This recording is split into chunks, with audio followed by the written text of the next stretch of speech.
자, 우리 신앙 고백하는 것으로 주일날 예배를 주님께 드리도록 하겠습니다. 우리 신앙을 고백합니다. 주님, 예수 그리스도는 우리를 구원하신 주님입니다. 우리는 세상을 속량하신 이 한 분 하나님을 예배합니다. 우리 주님 안에는 성부, 성자, 성령이 계시며 그의 인성은 신령입니다. 그러나 우리를 구원하시기 위하여 세상에 오셔서 우리의 성정을 취하셨습니다. 우리 주님께서는 십자가의 고난을 받는 데까지 시험을 당하여 참으셨고 지옥을 이기셔서 사람들을 지옥으로부터 놓아주셨습니다. 신성을 낳으신 신성의 그 인성을 통합하셔서 영화 되셨습니다. 이 영화 없이는 아무도 구원을 받을 수 없습니다. 사람은 주님을 믿고 그의 계명을 지켜야 구원을 받습니다. 주님의 계명은 주님께서 우리를 사랑하신 것 같이 우리가 서로 사랑하라는 것입니다. 아멘. 자, 오늘 말씀 보도록 하겠습니다. 마태복음 23장 35절에서 39절 말씀 보도록 하겠습니다. 마태복음 23장 35절에서 39절 말씀 보도록 하겠습니다. 그러므로 의인 아벨의 피로부터 성전과 제단 사이에서 너희가 죽인 바라기아의 아들 사가랴의 피까지 땅 위에서 흘린 의로운 피가 다 너희에게 돌아가리라. 내가 진실로 너희에게 이르노니 이것이 다 이 세대에 돌아가리라. 예루살렘아 예루살렘아 선지자들을 죽이고 네게 파송된 자들을 돌로 치는 자여, 암탉이 그 새끼를 날개 아래에 모음같이 내가 내 자녀를 모으려 한 일이 몇 번이더냐. 그러나 너희가 원하지 아니하였도다. 보라, 너희 집이 황폐하여 버림바 되리라. 내가 너희에게 이르노니 이제부터 너희는 찬송하리로다. 주의 이름으로 오시는 이여 할 때까지 나를 보지 못하리라 하시니라. 아멘. 자, 지난 시간에 공부했던 내용을 잠시 살펴보도록 하겠습니다. 자, 29절 보니까 화 있을진저 서기관들과 바리새인들과 위선자들이여 화 있다라는 말은 장차 영벌을 받게 될 자들에 대한 주님의 슬픔을 뜻한다. 계시록서에서는 애도라는 말로 설명해서 나왔는데 슬픔이나 애도를 한다고 했던 마찬가지겠죠. 자, 서기관들이다라고 하는 것은 율법이 더럽혀진 거짓 가운데 있는 자를 가리킨다. 바리새인들은 이 거짓에서 비롯된 삶에 속한 악행 가운데, 삶에 속한 악 가운데 있는 자를 가리킨다라고 하는 것이었죠. 자, 위선자들이다라고 하는 것은 선과 진리 안에 있는 것 같은데 진리 안에도 있지 아니하고 진리에서 비롯된 선 안에 있기도 원하지 아니한 자들을 가리킨다라는 말로, 그럼에도 불구하고 마치 이 가운데 있는 자들, 마치 이 가운데 있는 자들 같은 것을 뜻한다라고 우리가 공부를 했었죠. 자, 너희는 선지자들의 무덤을 만들었다. 선지자들의 무덤을 만든다. 무덤이란 말이 그 부활을 가리킨다 그랬죠. 부활을 가리킨다. 무덤이란 말은 부활을 가리킨다. 그러니까 우리가 장사 지낸다는 말도, 매장한다는 말도 전부 다 저 세상에서의 부활을 일컫는 말씀이 뜻이다. 따라서 육으로 죽고 영에서 부활하는 것이 곧 무덤이다, 매장하는 것이다 라고 하는 것을 잘 볼 수가 있지요. 우리가 장례를 치른다라고 하는 것도 똑같은 말의 뜻이에요. 장례를 치른다라고 하는 것도 육으로 죽고 영으로는 동시에 부활하는 걸 가리킨다. 자, 영으로 부활하는 사람 중에서 선을 행한 자는, 그렇죠? 선을 행한 자는 생명의 부활로, 악을 행한 자는 심판의 부활로 나오리라. 영벌의 심판이 있다는 것이죠. 영벌의 심판이 있으리라. 이 세상 사람들은 누구든지 단 한 사람도 예외 없이 다 죽음을 맞이하게 될 것이고, 저 세상에서의 최후 심판이 있다라고 하는 거 잘 알 수 있겠죠. 어느 누구도 다. 그러니까 사람은 누구든지 한 번은 심판을 겪게 된다. 그 심판 가운데서 마지막 심판에서 어떤 사람은 생명의 부활이 있을 것이고, 어떤 사람은 영벌의 심판이 있을 것이다 라고 하는 것을 우리가 잘 볼 수가 있다. 자, 이 세상에서 생명의 부활 아래 있는 자들이 있을 수 있겠죠. 그렇죠? 우리가 죽음을 맞이하지 않았지만 영적인 생명에서 이미 심판을 단행한, 최후 심판을 한 새로운 교회에 속한 자들이 있을 수 있겠죠. 그렇죠? 그들을 가리켜 계시록서인 새 에루살렘이라는 말로 설명돼서 나오는 것을 잘 볼 수가 있죠. 이들은 이 세상에서 이미 영적인 심판이 이미 이루어진 자들이죠. 그렇죠? 잘 이해하셔야 돼요. 심판이라는 말을 우리가 어떻게 이해해야 되는 것인지, 그리고 부활이라는 말이 무슨 뜻인가라고 하는 것을 잘 볼 수가 있습니다. 그러니까 영적인 측면에서 볼 때 이 세상에서 부활한 자가 있을 수 있다 없다? 영적인 측면에서 있을 수 있는 것이죠. 자, 영적인 측면에서 이 세상에서 새롭게 중생한 자들, 부활한 자들이 있을 수 있다.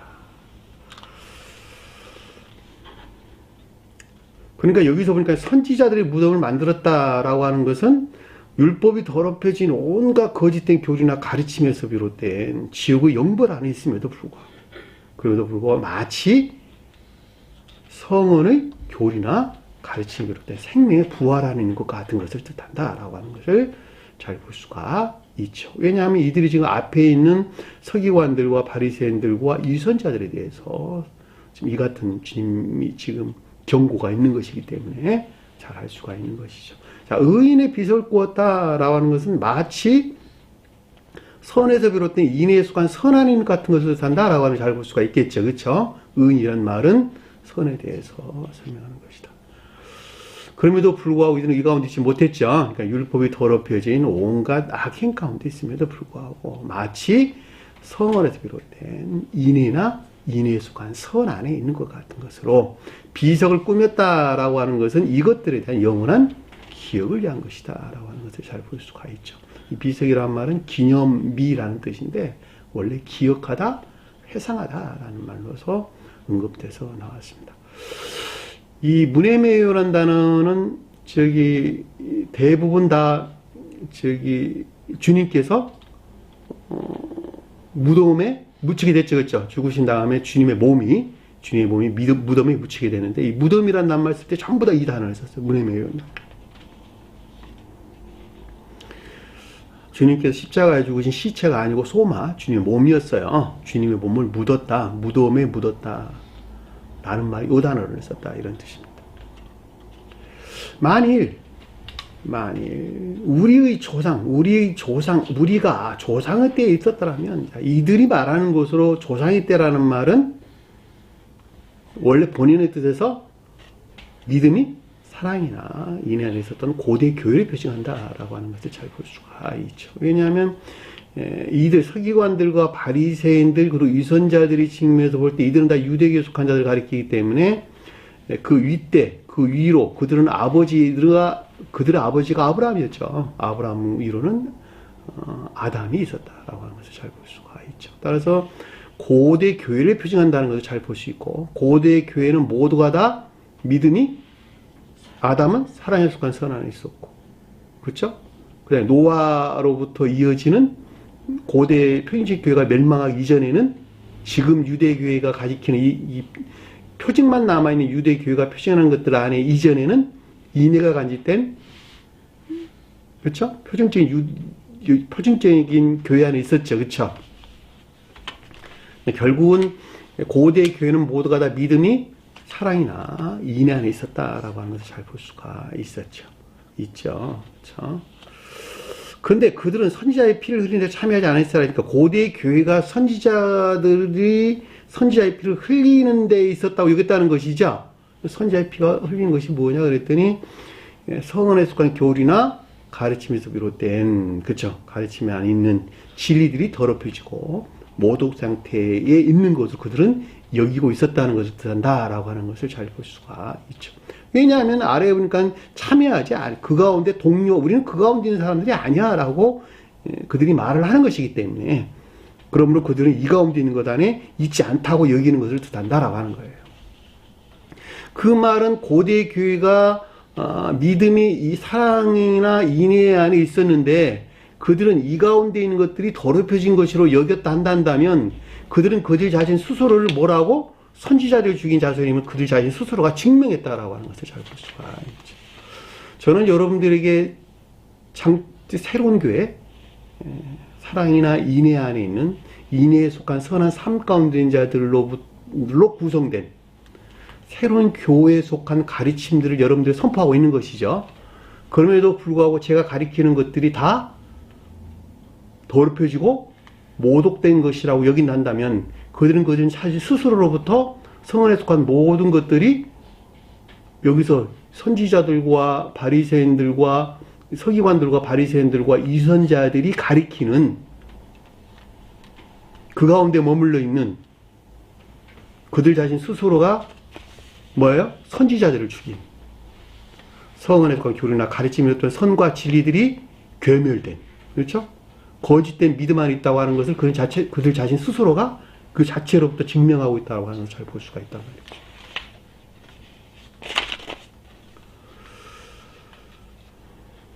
제가 전 시간에서 그런 설명을 드린 거예요. 너 틀렸어 그러고 나갔단다면 내가 고대에 존재했던 사랑이나 인애에 속한 것들에 대한 가르침을 선포하고 있다면 그것이 싫어서 나갔단다면 그 사람은 상대적으로 그 사람 자신 거짓된 교리 가운데 있다. 거짓된 가르침 가운데 있다. 뿐만 아니라 진리를 더럽혀지고 못 얻은 상태에 빠질 수밖에 없다. 라고 하는 것을 제가 우회적으로 여러분들 설명드렸던 내용이 생각이 난다는 말이죠. 그러니까 31절에 보니까 선지자들을 죽인 자의 자수임을 스스로 증명한다. 이렇게 말씀하고 계신 것을 잘 볼 수가 있습니다.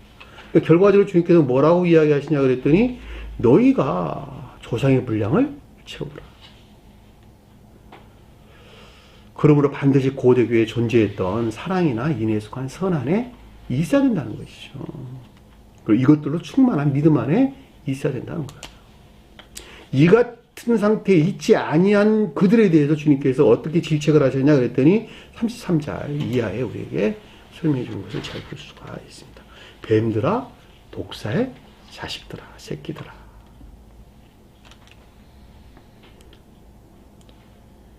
성어로부터 교리를 취해야 돼. 관능적인 감관에서 말미암는 온갖 추운 가운데 있는 자들에게서 뱀들이다.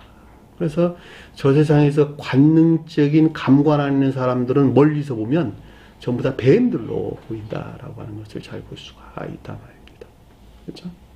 뱀이 우글거려서 가서 보니까 전부 다 개신교에서 올라온 관능적인 감관으로부터 성언의 가르침을 문자의 뜻으로부터 교리들을 세워가지고 추론하는 데서 교리들을 세워가지고 그것들에 속한 거짓된 원칙 안에 있는 자들, 그렇죠? 거짓된 믿음이라고 하는 그 원칙 안에 제가 전 시간에 설명했던 구루밍되어 있는 사람들, 그 가운데 갇혀 있는 사람들, 그 사람 중에 전부 다 뱀으로 응급돼서 나왔다는 거예요. 계시록서에도 메뚜기로 보였다는 말로 설명해서 나왔죠. 메뚜기도 다 합리적인 이해 안에 있다고 여기는 온갖 그들의 이성에서 취한 추론들을 가리킨다라고 하는 것을 우리가 잘 볼 수가 있단 말이에요. 그 메뚜기들이에요. 독사는 더 독하지, 그렇죠? 그들의 정욕이나 탐욕에서 뽑아져 나온, 그들의 정욕이나 탐욕에서 품어져 나온 뭐였어요? 선을 치명적으로 파괴하는, 그렇죠? 관능적인 감관에 비롯된 위선적이고 사기적인 것들. 그들이 독사는 독사. 독사한테 물리면 죽어. 뱀한테 물려도 안 죽는다. 독사한테 물리면 죽는다. 계시록서는 이것 대신에 뭐가 나왔었죠? 정갈의 침. 정갈의 침이 우리에게 설명돼서 나오는 것을 잘 볼 수가 있단 말입니다. 같이 이해도 아무런 상관이 없겠죠.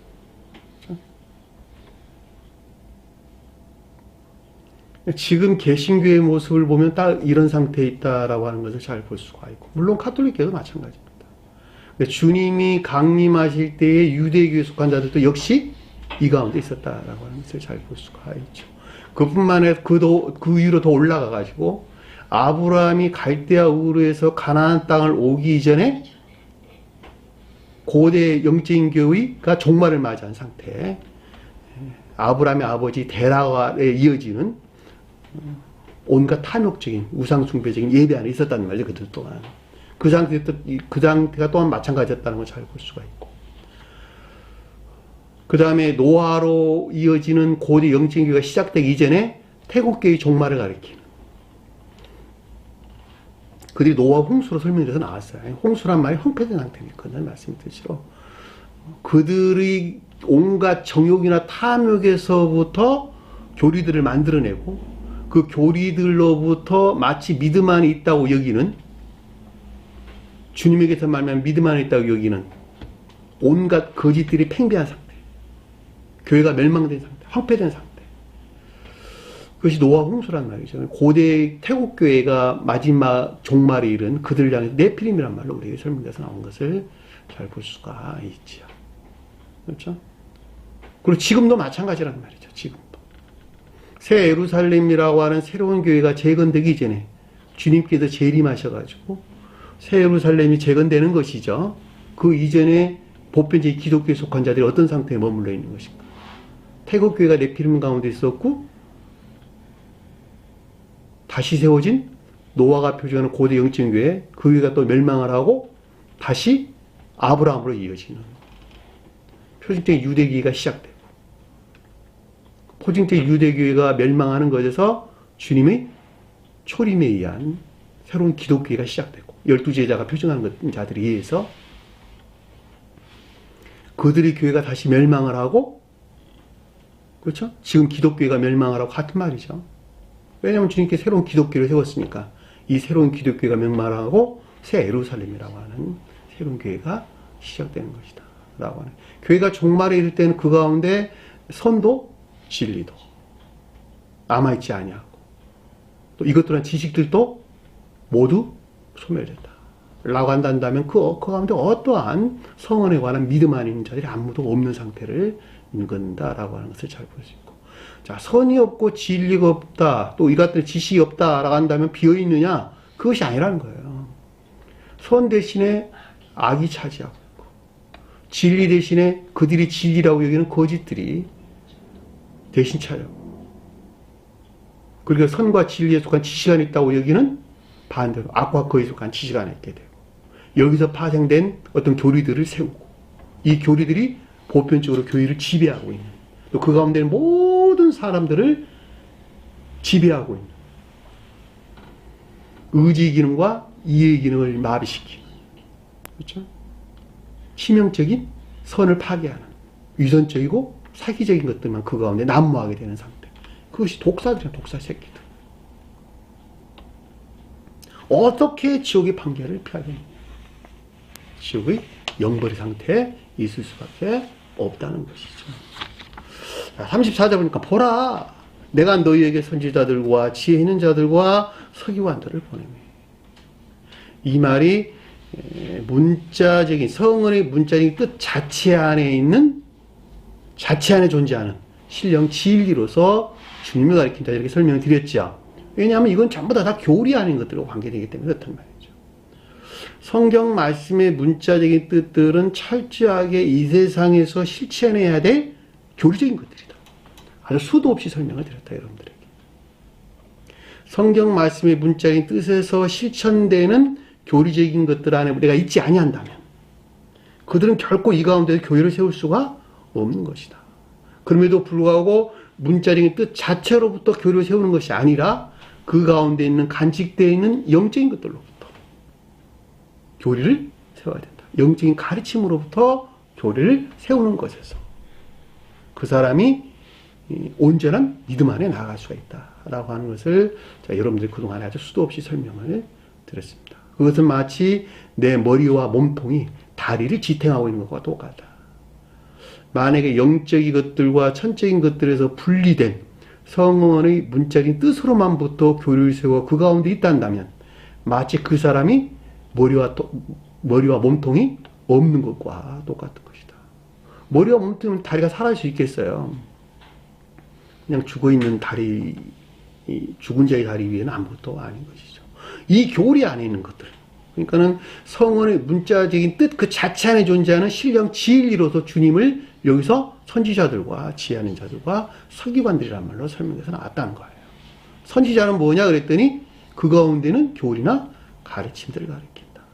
지혜 있는 자는 선과 진리에 속한 지혜나 총명 안에 있는 것들을 가르친다. 서기관들은 교리 안에 있는 진리들을 가르친다. 선한 뜻에서 교리 안에 있는 진리들을 가르친다. 왜냐하면 이건 주님의 관계에 대해서 설명하고 있는 것이기 때문에 그렇게 이해되는 거예요. 유대 교회에 속한 자들을 설명할 때 서기관들은 우리가 앞에서 공부를 했어요. 그러나 여기서는 주님에 관해서 설명을 하고 있는 것이니까 정반대의 뜻에서 이해된다라고 하는 것을 잘 볼 수가 있는 것이죠. 어떻게 써요? 그 중에 더러는 죽였다. 여기서 말미암는 것으로 영적인 생명을 어떻게 했다는 거예요? 멸절시켰다. 라고 하는 것을 잘 볼 수가 있고, 십자가에 못 박았다라는 말은 여기서 말미암는 것으로 소원이 모독된 영벌 안에, 저주나 영벌 안에 상태를 가리킨다라고 하는 것을 잘 볼 수가 있죠. 그 중에 더러는 그 가운데예요. 더러라는 말 아니에요. 그 가운데 있는 것들이에요. 그 가운데 있는 것들. 어떤 것들은 더러라는 말은 그 중에 일부만 그랬다, 이런 말로 이해돼서는 안 된다는 거예요. 전부가 그랬다는 거예요. 전부가 다. 그 가운데 죽이고, 그 가운데 십자가에 못 박고, 그 가운데 너희가 회당에서 채찍질하고. 회당에서 채찍질했다는 건 뭔 말입니까? 회당, 기역지에 속한 교례를 가리킨다.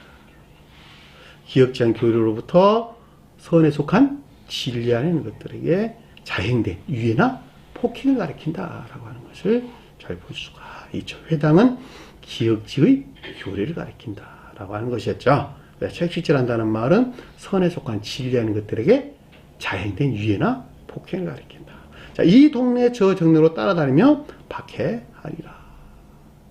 그러니까 악에서 비롯된 거짓된 교리로부터 진리에서 비롯된 선 안에 있어야 될 것들에 대해서 어떻게 했다는 거예요?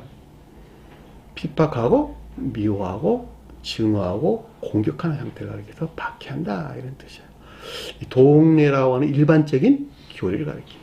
자, 앞에 있는 회당과 여기서 말하는 동례는 어떻게 차이가 나느냐라고 하는 데에 대한 의문이 있을 수 있겠지요. 그렇죠? 앞에 있는 회당은 지식 안에 있는 교리를 가리킨다. 지식 안에 있는 교리. 이해되셨나요? 지식 안에 있는 교리. 뒤에 있는 동네 일반적인 교리는 선에서 나온 교리를 가리킨다. 선에서 파생되어 나온 일반적인 교리를 가리킨다. 선한 뜻에서요. 반대의 뜻에서는 회당은 온갖 거짓된 지식에서 만들어낸 교리를 가리킨다 라고 하는 걸 잘 볼 수 있고, 동네는 악에서 파생된 일반적인 거짓 안에 있는 교리를 가리킨다 라고 하는 것을 잘 볼 수가 있겠죠. 이해되셨나요? 그러니까 우리는 반드시 동네 안에 살아야 돼요. 주님께서 만들어준 동네 안에 살아야 돼요. 그 동네가 뭐였어요? 새 예루살렘 성, 새 예루살렘 동네. 동네란 말이 포리스, 성읍 같단 말이죠. 성이나 성읍이나 도시나 여기도 동네나 다 같은 말이란 말이죠. 그러니까 우리는 주님께서 만들어준 일반적인 교리 안에 있어야 되는 것이죠. 그것이 새 예루살렘 성이 우리에게 표시해 주는 것이란 말이죠. 내가 주님께서 우리에게 만들어준 교리다라고 하는 것은 내가 선에서 나온 일반적인 교리들이 실천되는 삶 가운데 있는 것을 가리킨다라고 하는 것을 잘 볼 수가 있겠죠. 회당과 동네가 어떻게 다른지 잘 볼 수가 있죠. 자, 박해한다는 말은 이 가운데 것들 핍박하고 미워하고 증오하고 공격한다, 이 말인데, 생각에서 그렇게 한다, 말로서 그렇게 한다, 그 말이 아니라 삶 가운데에서 전혀 이 가운데 있지 아니한 것만큼 핍박하는 자가 되고 미워하는 자가 되고 남을 증오하는 자가 된다라고 하는, 겉으로 표현되지는 않았지만 그 마음 안에서는 이미 그것들을 부정하고 증오하고 미워하는 상태에 있게 된다라고 하는 것을 잘 볼 수가 있죠. 내가 악 가운데 있다라고 한다면, 악 가운데 있다는 말은 자기에게 이롭지 아니한 것만큼 상대적인 것들을 미워하는 상태가 이미 있는 거예요. 그리고 그걸 증오하는 상태가 이미 있단 말이죠. 아, 나는 그렇지 아니한데요. 겉으로는 그렇지 않은 것 같이 보일 뿐이죠. 겉으로는. 그럼에도 불구하고 그 가운데 있지 아니한 것만큼 핍박하고 미워하고 증오하고 공격하는 자가 된다라고 하는 것을 잘 볼 수가 있습니다. 자, 여기까지가 우리가 지난 시간에 공부했던 내용입니다. 35절 보니까 그러므로 의인의 아벨의 피로부터 성전과 제단 사이에서 너희가 죽인 바라기아의 아들 사가랴의 피까지. 자, 문장을 조금 바꿀게요. 그러므로 성전과 제단 사이에서 죽인 의인 아벨의 피로부터 바라기아의 아들 사가랴의 피까지 이 땅 위에 설린 의로운 피가 다 너희에게 돌아가라. 순서만 제가 바꿨어요. 자, 성전과 제단 사이, 그래. 성전은 영적인 교회를, 제단은 천적인 교회를. 또 다른 말로 성전은 선이 진리 안에 있는 상태를, 제단은 진리가 선 안에 있는 상태를. 근데 앞에서 성전이 먼저 언급됐다라는 말은 진리 안에 있는 모든 것들. 그 다음에 선이 나왔다는 말은 진리에서 비롯된 선 안에 있어야 될 모든 것들. 이해되셨나요? 진리 안에 있는 모든 것들. 자, 진리는 어디서 나왔냐? 천적인 선에서 파생되어 나온 진리 안에 있는 모든 것들이 여기서 성전이라는 말의 뜻이고, 제단이란 말은 이 진리에서 비롯된 선 안에 있어야 될 모든 것들, 그것이 성전과 제단 가운데라는 뜻이에요. 가운 사이에, 그 동안에 라는 뜻이란 말이죠. 근데 그것이 어떻게 사이에서 죽였다는 말은 그 가운데 있는 모든 선들이 포뇨, 모독된 상태를 우리에게 설명해 준다라고 하는 것을 잘 볼 수가 있죠. 성경에서 어디에서나 성전은 영적인 교회를 표현한다. 제단은 천적인 교회를 표현한다. 가장 높은 뜻에서 제단은 신령 선으로서 주님을 표현한다. 성전은 신령 진리 안에 있는 주님을 표현하는 것이다. 근데 앞에 성전이 먼저 언급됐다라고 하는 것은 진리가 먼저 왔기 때문에 영적인 진리 안에 있는 것들, 그리고 이 영적인 진리에서 파생된 제단이라고 하는 것은 선 안에 있는 것들을 우리가 설명해 준다라고 하는 것을 잘 볼 수가 있겠죠. 이것들이 죽였다, 살됐다라는 말은 선이 모독된 상태를 우리에게 설명해 준다라고 하는 것을 잘 볼 수가 있죠. 어디서부터 어디까지? 의인 아벨의 피로부터 바라기아의 아들 사가랴의 피까지 라는 말로 성경에서 나온 것을 잘 볼 수가 있습니다. 의인 아벨이 누굴까? 의인 아벨이 누구예요? 의인이란 말은 무슨 말일까? 사랑이나 인애 안에 있는 것들이, 사랑이나 인애 안에 있는 자들이 의인이죠. 그쵸? 사랑이나 인애 안에 있는 자들이 의인이다. 의롭다라고 하는 모두가 다 사랑이나 인애에 대해, 곧 선에 대해서 설명한다. 거룩하다라는 말은 모두가 다 진리 안에 있는 것들에 대해서 우리에게 설명해준다라고 하는 것을 성경에서 일반적인 언어예요. 영적인 언어입니다.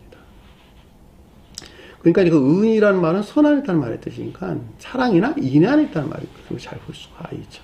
아벨은 아담과 하와와의 관계에서 나온 둘째 아들이죠. 둘째 아들 아벨. 큰 아들은 누구였어요? 가인이었다라고 하는 것을 알 수 있어요. 가인은 농사 짓는 자였고 아벨은 양을 치는 자였다. 가인의 제사는 받지 아니하고 아벨의 제사는 받았다라는 말은 아벨은 그 믿음이 사랑이나 인애 안에 있었다라는 말이 뜻을 잘 볼 수가 있고, 가인은 인애나 사랑이나 인애에서 분리된 믿음 안에 있었다라고 하는 것이었죠. 따라서 가인의 제사를 받지 않았다는 말이죠.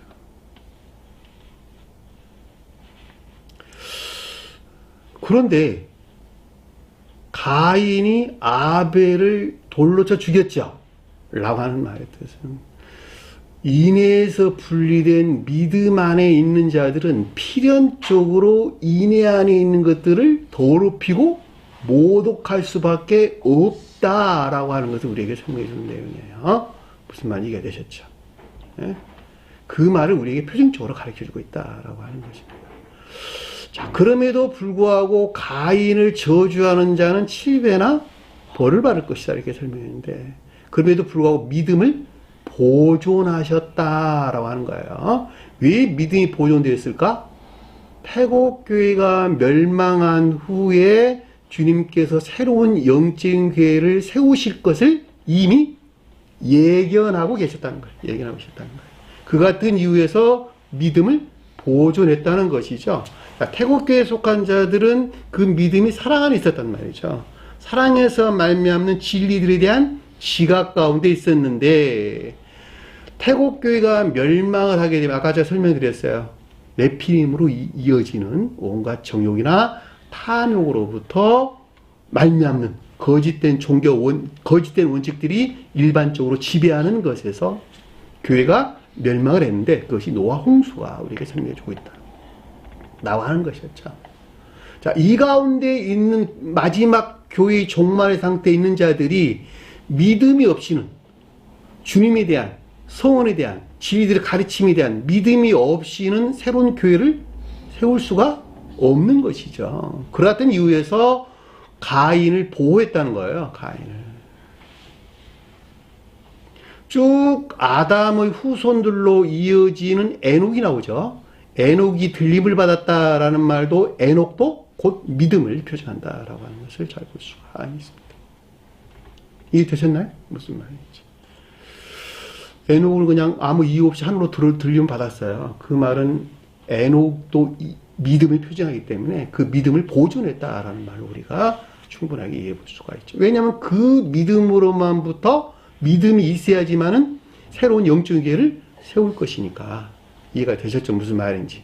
그러니까 여기서 의인 아벨의 피다, 의인 아벨이다라는 말은 태국교회가 그 가운데 있었던 것 같이 태국교회가 표징하는 천적인 것들에서 파생된 천적인 진리 안에 있는 것들로, 다시 말하면 성경 말씀의 문자적인 뜻 안에 간직된 내적 진리들에서 비롯된 영적인 인애에 속한 믿음 안에 있는 것들을 가리킨다라고 하는 것을 잘 볼 수가 있겠죠. 그것이 의인 아벨이다. 왜냐하면 의인 아벨이 태국교회는 성경 말씀의 문자적인 뜻 안에 간직된 천적인 것들에 속한 지각 가운데 있었단 말이죠. 그리고 영적인 것들에 속한 지혜 가운데 있었단 말이죠. 거기서 파생된 의인과 의인 아벨이니까 성경 말씀의 문자적인 뜻 안에 간직된 내적 진리들에서 비롯된 것으로 거기서 취한 인애에 속한 믿음이 여기서 의인 아벨이다라는 말로 우리가 은박하게 이해해 볼 수가 있단 말이죠. 그것도 피라는 말이 진리를 표정한다라고 하는 것을 잘 볼 수가 있죠. 그러니까 의인 아벨의 피로부터 바라기아의 아들 사가랴 피까지. 그런데 사가랴가 누구세요? 제사장이죠. 제사장. 사가랴는 제사장이죠. 사가랴는 저기 히브리에서 스가랴 있잖아요. 스가랴 선지자 같은 란 말이에요. 스가랴 선지자와 같은 란 말이다. 사가랴와 스가랴는 동일한 사람이다. 구약에 나온 스가랴와 사가랴는 무슨 말이야? 여호와는 기억하다 이 뜻이야. 여호와는 기억하다. 아비야 계열 사가랴 그랬다면 아비야 계열. 누가복음에 보면 아비야 계열, 아비야란 말은 누구시냐? 여호와는 아버지시다 이런 뜻이란 말이죠. 여호와는 아버지다. 그러니까 여호와는 아버지시여. 신령 선구 자체이셔. 선구 자체이셔. 아버지는 선구 자체시란다. 여호와는 아버지시다. 그 말의 뜻이란 말이죠. 이 성언에서 파생된 사가랴는 뭐예요? 선지자들. 문자에 존재하는 성언으로서 주님. 선지자들이 제가 설명드렸잖아요. 문자에 존재하는 성언으로서 주님이 표징한다. 그러니까 아버지가 표징하는 선에서 파생된 인애가 간직된 믿음 아닌 자들. 어디서 취한? 성언의 문자적인 뜻에서 취한. 자, 성언의 문자적인 뜻에 속한 교리나 가르침에서 취한 것으로 주님에게서 말미암는 인애가 간직된 믿음 안에 있는 자들. 외적인 믿음 안에 있는 자들. 인애가 간직된 외적인 인애가 간직된 믿음 안에 있는 자들. 이들에 의해서 누가복음이 시작되는 거예요. 이들에 의해서. 어느 때? 유대 왕 헤롯 때. 유대는 선의 측면에서 멸망된 교회 아닌 자들. 그 가운데 헤롯이 표징하는 악가운데 있는 자들. 네피림 안에 있는 자들. 그 가운데에 주님에게서 말미암는 것으로 문자적인 뜻에서 취한 외적인 인애가 간직된 믿음 안에 있는 자들에 의해서 누가복음서가 시작되는 것이다. 같은 말이다. 태국교회가 멸망할 때 당대의 의로운 자 노아에 의해서, 고대 영적인 교회가 멸망하고 난 다음에 아브라함이 표징하는 전능자를 믿는 인애 아닌 자들에 의해서 표징적인 유대교회가 시작된 것 같지. 그리고 초대 기독교회는 베드로와 야고보와 요한이 표징하는 기역지의 진리에 속한 열망이나 갈망하는 있는 자들. 여기서 말미암는 요한이 가리키는 선한 삶 가운데 있는 자들. 삶을 떠나갖고 설명될 수 있는 말이 아무것도 없어요. 그러니까 한마디로 말하면 그들에 의해서 새로운 기독교회가 시작되는 것이죠. 왜냐하면 선이 교회의 본질이기 때문에 그렇다라고 하는 것을 잘 볼 수가 있죠. 일반적으로 성경에서 그들을 향해서 남은 자라는 말로 설명했다. 남은 자가 나무 구루터기라는 말 뜻이야. 나무 구루터기. 그 마음 안에 주님께서 주입한 진리들이, 그렇죠? 선과학에 같은 진리들이 있다는 거예요. 그 마음에 간직되어 있다는 거예요. 주님께 놓은 생명을 간직하고 있다. 그 생명이 돋아나가지고 그 생명이 매몰되지 아니하고 생기 발랄해가지고 그 남은 구루터기에서 말미암는 소박한 자연적인 선행 안에 있는 자들. 그들이 만약에 진리에 대한 열망이나 갈망이 있다면 이들을 통해 가지고 종전교회 종말로부터 새로운 교회가 세워 나가신다라고 하는 것이 주님의 뜻이다라고 하는 걸 잘 볼 수가 있죠. 그래서 여기서 지금 설명하는 의인의 아벨이란 말은 제가 아까 설명드렸고, 바라갸의 아들 사가랴라는 말이 무슨 뜻인지 잘 알 수 있겠죠. 그러니까는 이 말을 설명하면, 다른 말로 설명드리면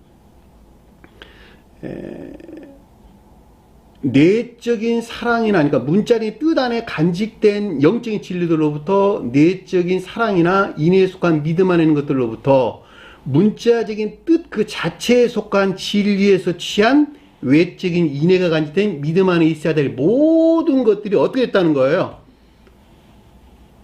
피부터 땅 위에 흘린 의로운 피가, 이 가운데는 일반적인 교회 안에 있어야 될 모든 것들이, 모든 진리들이 더럽혀지고 모독된 상태.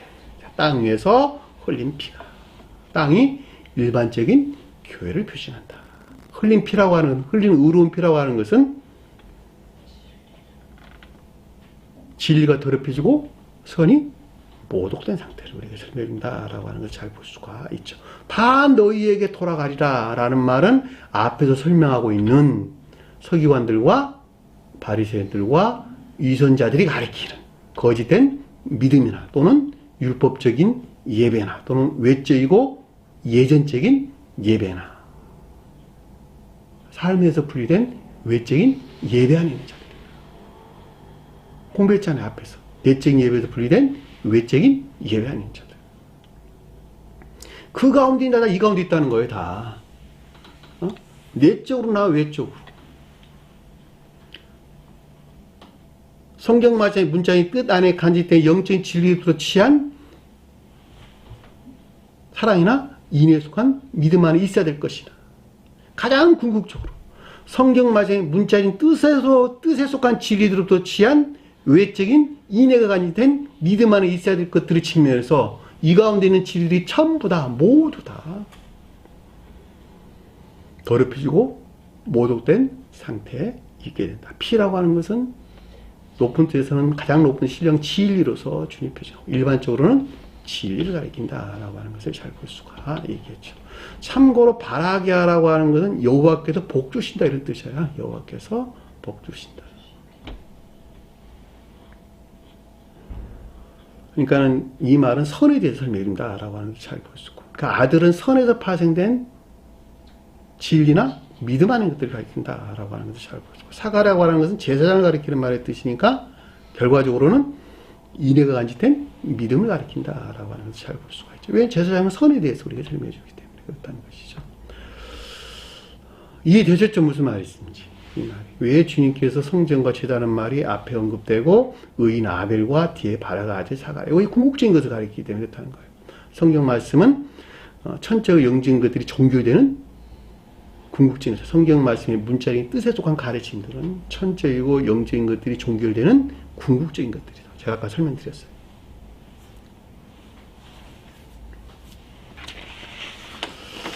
자, 36절 보니까 진실로 너희에게 이르노니, 거룩한 지들의 측면에서 영원불변한 가르침을 뜻한다라고 하는 것을 잘 볼 수가 있겠죠. 이것들이 모두 이 세대에 돌아가리라. 이 세대는 누구예요? 앞에서 언급된 서기관들과 바리새인들과 위선자들이 가리키는, 그렇죠? 것으로 진정으로 주님에게서 비록 온 말미암는 인애나 믿음 안에 있어야 하는 것이, 그렇지 못한 악하고 거짓된 믿음 안에 있게 되는 걸 뜻한다라고 하는 것을 잘 볼 수가 있겠죠.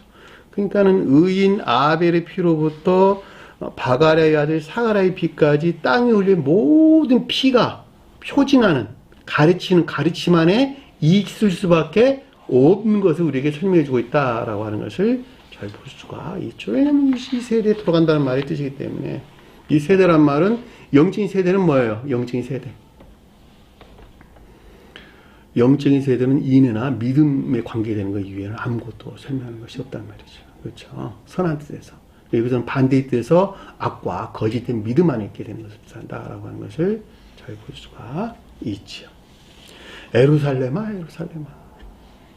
두 번 주님께서 언급을 하셨죠. 예루살렘아, 예루살렘아. 이 말이 무슨 말일까? 선과 진리의 측면에서 종말에 이른 영적인 교회를 표시한다라고 하는 것을 잘 볼 수가 있죠. 예루살렘은 성경에서 어디에서나 다 영적인 교회를 표현한다. 유대는 천적인 교회를 표현하는 것이죠. 유대에 있는 자는 산으로 도망갈지니, 그 말이 무슨 말일까? 유대에 있는 자는 산으로 도망간다. 선의 측면에서 멸망된 교회 아닌 자들은 반드시 산이 표징하는 천적인 사랑에 속한 선 안에 있어야 된다. 유대에 있는 자들은 산으로 돌아간다. 가정한 것들이 높은 곳에 선 곳을 보거든. 그렇게 앞에서 설명될 때. 그러니까 유대에 있는 자는 산으로 도망갈 자, 유대가 천적인 교회를 표징하기 때문에. 다시 천적인 교회 속한 자는 제가 설명을 드렸죠. 진리가 선 안에 있는 자를 갖겠다. 그러니까 그 가운데 있지 아니한 반대로 멸망된 교회, 아까운데 있는 자들은 반드시 여기서 분리돼가지고, 교회가 멸망된 아까운데 있는 자는 반드시 여기서 떠나가지고 어디로 간다고? 높은 산으로 간다. 주님에게서 온 사랑에 속한 선 안에 나가야 된다. 그것이 얼마나 중요했으면 마태복음, 마가복음, 누가복음 다 기술하고 있어요. 그 등차에 따라서 서술한 방법이 다 달라요. 그럼에도 불구하고. 그러니까 여기서는 지금 예루살렘아, 예루살렘아 그랬단 말이죠. 그러니까 유대가 천적인 교회를 표징한다면 여기서는 영적인 교회를 표징한다라고 하는 것을 잘 볼 수가 있죠. 이 같은 이유에서 앞에서 피가 언급돼서 나온 거예요. 흘린 피가. 왜냐하면 피가 신령 진리로서 주님이 표징하고, 영적인 교회에 속한 자들은 신령 진리에 속한 교회 안에 있기 때문에 그렇단 말이죠. 이해되셨나요? 나도 여기서는 영적인 교회가 멸망된, 진리 안에는 모든 것들이 더럽혀지고 이 가운데 선이 모독된 상태. 그렇죠? 선과 진리 측면에서 종말에 이른 영적인 교회를 표시한다라고 하는 것을 잘 볼 수가 있죠. 예루살렘아, 예루살렘아. 어떤 일을 자행했냐 그랬더니 선지자들을 죽이고 내게 파송된 자들을 돌로 치는 자예요. 선지자들을 죽였다라는 말은 성은에 속한, 선지자가 뭐였어요? 성은에 속한 교리나 가르치. 죽였다는 말은 여기서 말미암은 영적인 생명을 멸절시킨 자예요. 괴멸시킨 자들이요. 죽이다라는 아포 끝에요. 아포 끝에요. 앞에서 죽이다라는 말은 성전과 제단 사이에서 죽이다라는 말은 포류오라는 말씀인데, 포뉴오란다. 이 발음이 요즘 왜 이렇게 내가 잘 헷갈리는지, 내 자신도 발음이 잘 안 돼요. 포뉴오라는 단어를 썼는데, 이것이 살인하지 말라 할 때 요 단어를 써요. 포뉴오라는 단어를. 이건 모독을 가리킨다라고 하는 걸 잘 볼 수가 있죠. 여기서 죽이다라고 하는 죽이다, 살해하다 이런 뜻이에요. 먼 모습으로부터 살해하자. 서기관들과 바리새인들과 위선자들이 표징하는 거짓된 믿음에서 파생되어 나온 것들로 여기서부터 뭐를 했다는 거예요? 성원에 속한 교리나 가르침에서 비롯된 영적인 생명 안에 있어야 될 것들을 어떻게 했다는 거예요? 괴멸시켰다, 멸절시켰다, 사멸시켰다라는 것을 잘 볼 수가 있겠죠. 그 말이 선지자들을 죽이고 라는 뜻인 것을 명백하게 이해해 볼 수가 있습니다. 내게 파송된 자들을, 자, 너희에게 파송된 것들을, 너희에게 뭐 하려고 파송했을까? 멸절된 영적인 생명 안에 있게 하기 할 목적에서 비롯된 진리 안에 있는 것들을, 거룩한 진리 안에 있는 것들을 돌로 치는 자여, 더럽히고 더럽힘, 저주와 영벌의 상태에 있게 된 것을 뜻한다라고 하는 것을 잘 볼 수가 있겠죠. 자, 여기서 파송된 자다. 주님에게서 파송된 진리들은 오직 영적인 생명 안에 있게 할 목적에서 파송된 것이죠. 그렇죠? 제가 여러분들에게 늘 설명을 하는 것 같이 제가 여러분들에게 가르치는 것은 오직 그 목적이 영적인 생명 안에 출생하게 할 목적에서 여러분들이 가르치고 있는 거예요. 그러니까 주님에게서 말하면 파송된 자들은 사멸된, 멸절된 영적인 생명을 다시 재건할 목적, 다시 출생시킬 목적에서 오직 비롯됐다는 말이죠. 진리 아닌 것들을 가리킨다라고 하는 잘 볼 수가 있단 말이죠. 제가 그래서 여러분들에게 늘 설명을 드리는 것이 나는 내가 하는 말이 아니라 내 안에 계신 주님으로부터 내 입을 통해서 여러분들에게 거룩한 진리를 말하는 것이다. 뭐 하려고? 영적인 생명을 살리려고. 제가 하는 일이 그 일이란 말이죠. 오직 목적인 그거 이외에는 아무것도 갖고 있지 않단 말이죠. 그럼에도 불구하고 지옥의 끝자락에 앉아있는 당신 여러분들은 그 가르침 안에 있는 모든 것들을 돌로 쳤단 말이에요. 돌로 쳤어. 더럽히고 모독하는 지옥의 저주나 영발하는 상태, 돌로 치는 자들이에요. 내적 예배에서 분리된, 가르침에서 말미암는 삶으로부터 분리된 단순히 율법적인 예배 또는 예전적, 외적인 또는 성례적인 예배하는 자들에 의해서 자행된 진리들이 더럽히고 모독된 저주나 영버리는 사람, 돌로 치는 자. 돌로 친다는 말이 그런 뜻이란 말이에요. 진리들이 더럽혀진 저주나 영버리는 상태를 가리킨다라고 하는 것을 잘 볼 수가 있겠죠. 그렇죠?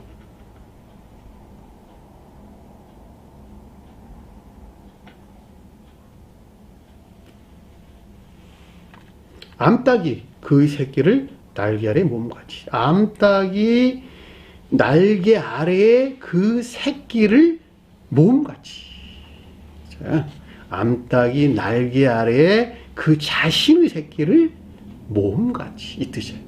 문장을 제가 직역하면 그런 뜻이에요. 헬라어를 직역하면. 그러니까 암탉이 날개 아래에 그 새끼를 모았다. 암탉은 뭘까? 암탉. 닭은 뭘까? 닭은 날지 못한다. 하늘 날지 못한다. 땅 위에서 거의 산다. 그럼에도 불구하고 순간 한 5m 정도 날아가나요? 하늘을 날을 수 있다. 짐승들이 할 수 없는 알 수 있다. 그래서 닭은 조류에 포함돼요. 조류.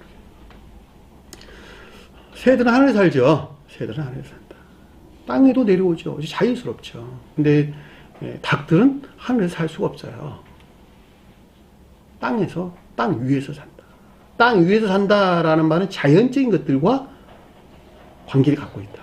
또는 겉사람과 관계를 가지고 있다. 라고 하는 것을 잘 볼 수가 있죠. 그럼에도 불구하고 새라고 하는 것이 합리적인 이해나 또는 슬기 또는 지혜나 총명에 대응하는 것이기 때문에 이해되셨나요? 날개는 뭘까? 날개는 끝자, 궁극적인 것, 가장자리 이런 뜻이란 말이에요. 이렇게 가장자리. 가장자리도 가장 외적인 것들이죠, 그렇죠? 가장 외적인 것들. 근데 암탉이 날개 아래에 그 자신의 새끼를 품었다라고 하는 것을 주님에게로 가져오면, 주님이 가져온다면 주님의 자비에서 비롯된 궁극적인 진리 아닌 것들을 가리킨다라고 하는 것을 잘 볼 수가 있죠. 암탉의 날개 아래라는 말의 뜻이 그 뜻이에요. 그러니까 주님의 자비에서 비롯된 궁극적인 진리 안에 있는 것들을 가리킨다. 또는 외적인 진리 안에 있는 것들을 가리킨다라고 하는 것을 잘 볼 수가 있죠. 왜냐하면 닭이 그 새끼들을 그 날개 아래다 품는다라고 하는 것은 자비를 지금 우리에게 설명해주고 있다라고 하는 것을 잘 볼 수가 있다는 것이죠. 그 가운데 있는 새끼라는 것은 뭐예요? 새끼라는 것은 겉사람이 교리적인 것들에 대한 합리적인 이해에서 비롯된 인내나 믿음 안에 있어야 될 것들을 가리킨다라고 하는 것을 잘 볼 수가 있죠. 왜냐하면 새끼라는 말이 어린 새라는 뜻이에요. 어린 새. 새가 작다 이런데 새가 작다. 내적인 하늘을 나는 새는 합리적인 이해나 슬기 또는 총명하는 것들을 가리키는 것이죠. 그렇죠? 다 이해에 대응하는 것들이에요. 하늘 높이 나는 새들은. 근데 암탉이 품고 있는 작은 새, 어린 새. 노시온이란 말이죠. 노시온. 어린 새라는 말은 내적인 합리적인 것들에 속한 슬기나 지혜나 총명 또는 이해 또는 사상 이 가운데 있지 못한 외적인 합리적인 이해에서 비롯된 인내나 믿음 안에 있는 것들을 표징한다라고 하는 것을 잘 볼 수가 있단 말입니다. 그것이 암탉이 날개 아래 그 새끼를 몸같이. 그러니까 이 말은 그냥 한마디로 설명하면 주님이 자비에서 비롯된 자연적인 또는 궁극적인 진리 안에 있는 것들로 겉사람이 교리적인 자연적인 것들에 대한 합리적인 이해에서 비롯된 인내나 믿음 안에 있어야 될 것들을 표징하고 있다라고 하는 것을 잘 볼 수가 있겠죠. 그 말을 가리켜서 날개 아래 몸같이라는 뜻인 것을 명백하게 이해해 볼 수가 있습니다. 이해되셨나요? 무슨 말이에요? 날개라는 것이 궁극적인 것을 가리킨다. 또는 가장자리인 것들을 가리킨다. 노시온이라고 하는 것은 외적인 합리적인 이해 안에 있는 것들을 가리킨다 라고 하는 것이었죠. 암탉이라고 하는 것은 조류를 가리키는 것으로 겉사람 안에 있는 암탉이에요. 겉사람 안에 있는 암탉. 자, 설명한 내용을 여러분들이 좀 더 깊게 여러분들이 생각을 한다면 좀 더 깊은 것들에서 이해될 수 있으리라고 봅니다. 몸같이 내 자녀를 모으려 한 일이 몇 번이냐. 내 자녀를 모으려 한 일이 몇 번이냐. 주님께서 지금 말씀하고 계시잖아요. 주님께서. 그렇죠? 그러니까 내 자녀를 모은다. 자녀라는 말이 테크노로지인데 교리 안에 있는 진리를 가리키는 거예요. 교리 안에 있는 진리. 여기서 지금 언급될 때 암탉의 날개 아래 품은 그 새끼를 뭐라고 이야기했어요? 여기서는 너희 자녀란 말로 설명돼서 나오는 것을 잘 볼 수가 있다. 서로 대응하고 있는 것이죠. 서로 대응하고 있다. 암탉의 날개 아래 품은 그 새끼가 여기서는 내 자녀예요. 내 자녀. 교리 안에는 진리란 말이죠. 교리 안에 진리. 그러니까 주님에게서 말미암는 주님의 성원에서 말미암는 선에서 비롯된 교리에 속한 진리 안에 있는 것들, 선에서 교리 안에 진리 안에 있는 것들, 이것이 내 자녀인 것을 잘 볼 수가 있겠죠. 그렇죠? 내 자녀라는 말은 왜냐하면 내 자녀가 교리에 속한 진리들인데 제가 아까 설명드린 일반적인 교리는 모두가 다 선에서 나온 것이다. 그렇죠? 그러니까 여기서는 지금 주님이 성원에서 말미암는 선에서 비롯된 교리에 속한 진리 아닌 것들이 여기서 내 자녀가 표시한다는 것을 잘 볼 수가 있단 말이죠.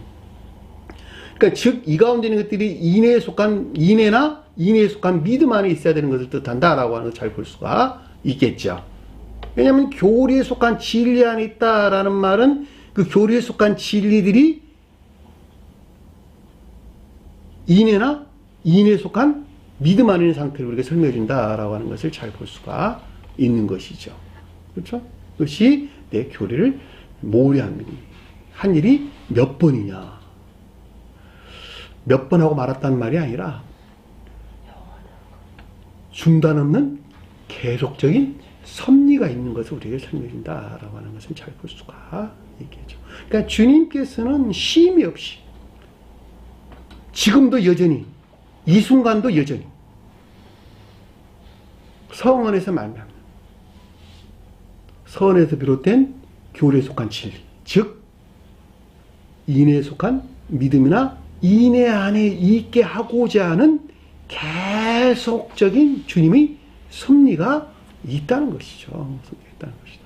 그 말이 한 일이 몇 번입니다.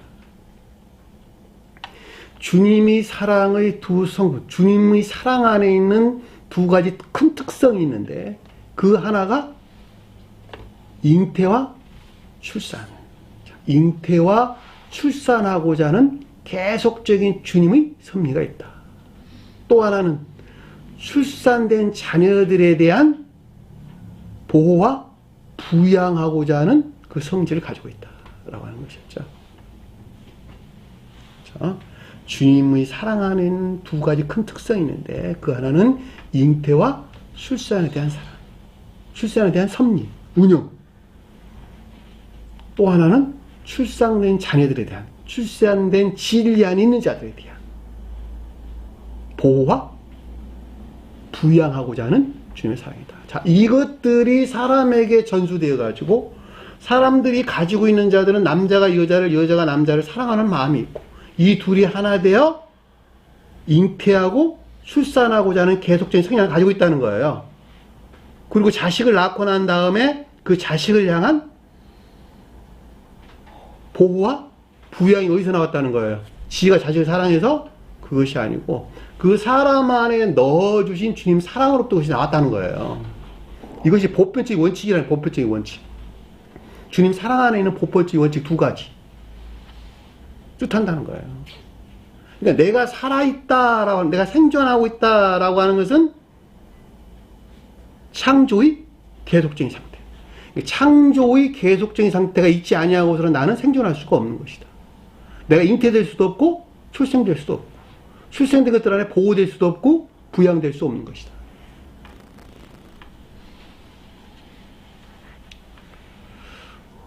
네가 잘나서 내가 잘나가지고 내가 사랑 안에 있고 인애 안에 있고 그러는 것이 아니다.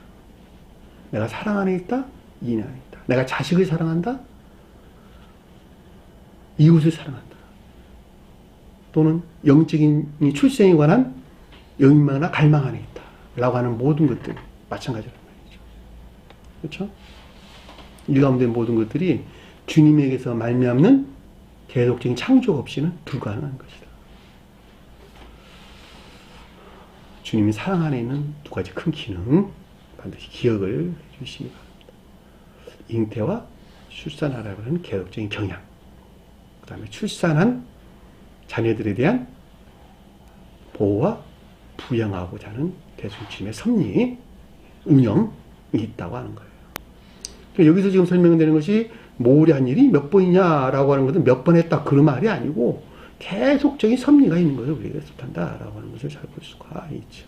그러니까 교리에 속한 진리 안에 있게 하고자 하는, 선에서 비롯된 교리에 속한 진리 안에 있고자 하는, 곧 인애에 속한 믿음이나 인애 안에 두고자 하는 주님의 중단 없는 계속적인 섭리가 있는 것을 뜻한다라고 하는 것을 잘 볼 수가 있죠.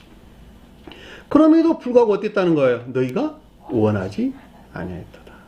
이 셋이 가리키는, 서기관들과 바리새인들과 유선자들이 가리키는 내적 예배에서 분리된 외적인 예배 아닌 자들, 또는 예전적인 예배 안에 있는 자들, 삶으로부터 분리된 자들 전부 다 그들이 온갖 탐욕적이고 전욕적인 악한 것들로부터. 이 가운데 있는 것들에 대해서 이해하려 하지도 않고, 이 같은 가르침들에 대해서, 선지자들이 가르침에 대해서 이해하려고 하지도 않고, 또 이 가운데 있고자 원하지도 아니하였다. 제가 여러분들이 가르치는 이 말들을, 이 말이 도대체 무슨 말인가 라고 이해하려고 애쓰지도 않고, 이 가운데 있고자 원하지도 아니했다는 거죠. 왜 저런 말씀을 하실까? 그걸 이해하려고 하고, 그 가르침을 실천하려고 해야 돼. 그렇지 않았다는 거예요. 너희가 원하지도 아니했다. 공통점이 공통점. 내적인 예외에서 분리된 외적인 믿음 안에 있는 자들은 이 가르침을 심사숙고해 보려고 하지 않습니다. 왜? 그들이 마음이 세상을 향해 있기 때문에. 내 말 잘 들으면 세상에서 부자 될 거야, 돈 많이 벌 거야, 그리고 구원도 받을 거야. 세상에 명예도 없고 영광도 있고 물질로 풍부해지고 복 받고 오래 살고, 그리고 구원도 받을 것이야. 그러면 그 사람 말 잘 들을 거야. 근데 그거 다 버리라고 그러거든. 그것은 하늘의 생명과 주님이 챙겨진 생명과 정반대에 있는 것입니다. 지옥의 영들이니까 다 버려야 된단다.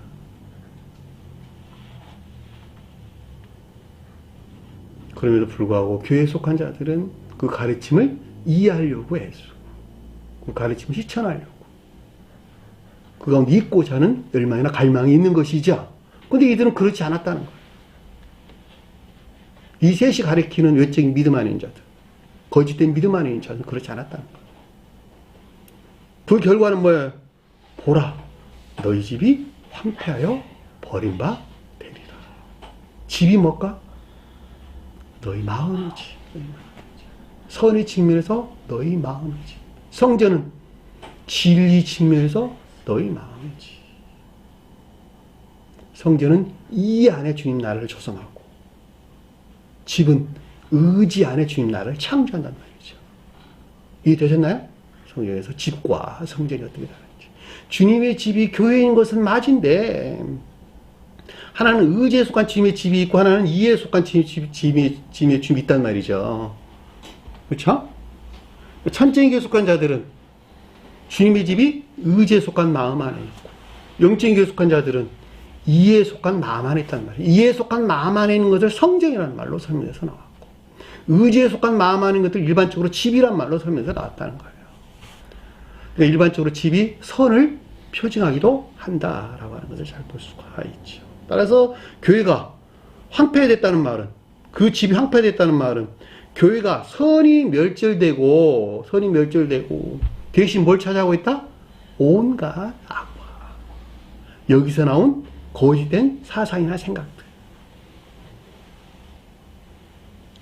그것이 황폐해졌다라는 뜻입니다. 왜? 교회 황폐를 가리키는 말의 뜻이니까. 노아의 홍수 때와 같이, 홍수가 자체가 표징하는 것 같이, 그 범람이 표징하는 것 같이, 그 마음이 황폐된 상태, 에레모스, 버림받은 황막한 이런 뜻이란 말이죠.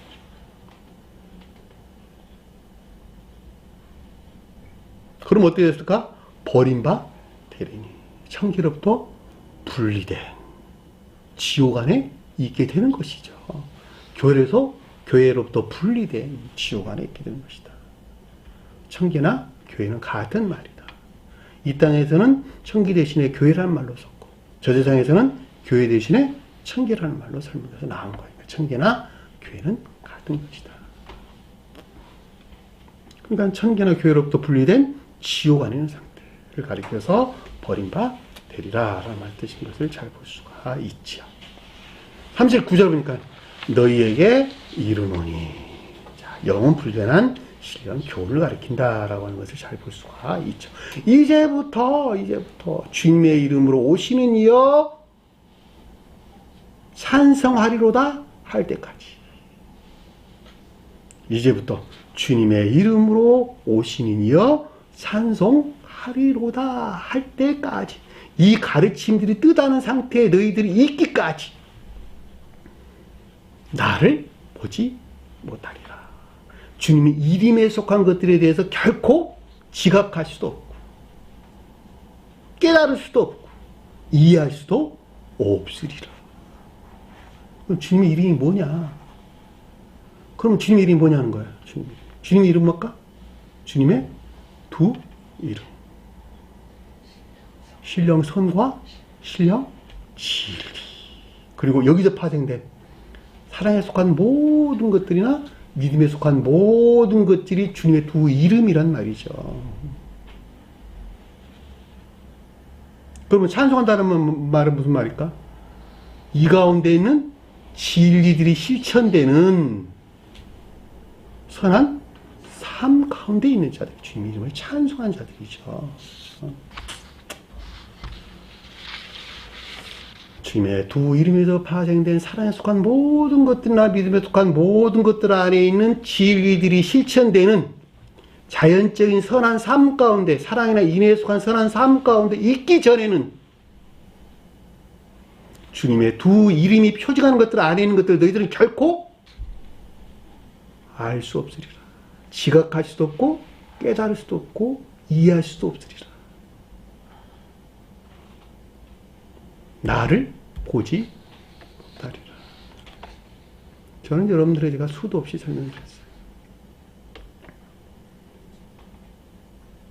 진리는 지식 안에 있지 아니하다. 교리적인 지식들은, 성언에 속한 교리적인 지식들은, 새로운 교회에 속한 가르침들에 대한 교리적인 지식들은 다 학문적이고 신학적인 것들이다. 신학자는 될 수 있을는지 몰라도, 그것을 연구하는 학자는 될 수 있을지 몰라도 그들은 교회에 속한 자가 될 수 없다. 반드시 배운 것을 실천하는, 지식 안에 있는 교리적인 것들이 적용되는 선한 삶 가운데 있는 그 선으로부터 나온 것으로부터 이것이 선이구나 라고 하는 것을 느낄 수 있고, 그 가운데 있는 자들이 진리가 뭐라는 것을 이해하게 된다. 깨닫게 된다. 그 가운데 있지 않냐고서는 결코 선에 대해서, 진리에 대해서 알 수 없다.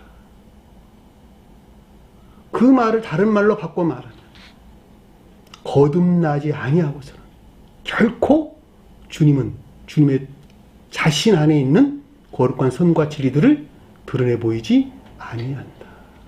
내가 거듭난 자라야지 주님에게서 온 선하는 것이 무엇인지 느낄 수 있고, 그 선에서 말미암는 거룩한 진리하는 것들이 무엇인지 지각할 수 있는 것이다. 그 전에는 결코 있을 수 없다. 내가 시험을 겪는다라고 하는 것도 선과 진리에 대한 의문, 이것이 선 안에 있는 것인가, 이것이 진리 안에 있는 것인가 라고 하는 의문과 그 모호함과, 의문과 모호함과 그 가운데서 내 안에 일어나는 흔들림. 나는 선 안에 있고자 하는데, 나는 진리 안에 있고자 하는데, 그럼에도 불구하고 선이 무엇인지, 진리가 무엇인지를 몰라. 모호해. 의심덩어리야. 그 가운데서는 영적인 시험이란 말이죠. 영적인 시험.